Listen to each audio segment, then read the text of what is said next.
कि अरे गौतम के दीदी के हई जो बना कटाइल बा। हे भैया अरे गौतम के दीदी के जो बना खूब कटाइल बा। गौतम के दीदी हिरन से जुड़ी आइल बा। हई गौतम के दीदी हिरन से खूब जोड़ी आइल बा। मरले बा पटक के एकर चोलिया बटाइल बा।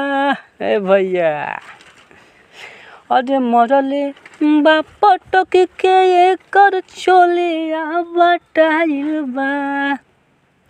अरे गौतम के दीदी के जो बना खूबे गदाइल बा। गौतम के दीदी के जो बना खूब गदाइल बा। खेसरिया भैया मुँह हमारे मुँह में पानी आइल बा।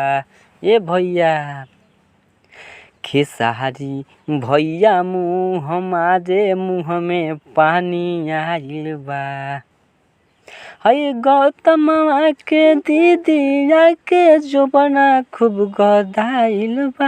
हई गौतम के दीदी के जो बना खूब गदाइल बा।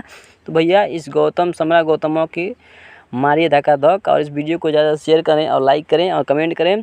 और जितने भी मगैया जवान हैं इस लोगों को ले लिए और खेसारी फैन दबा के ले लिए कि इस लोगों की गांड फाड़ दीजिए भैया दबा के ले लिए।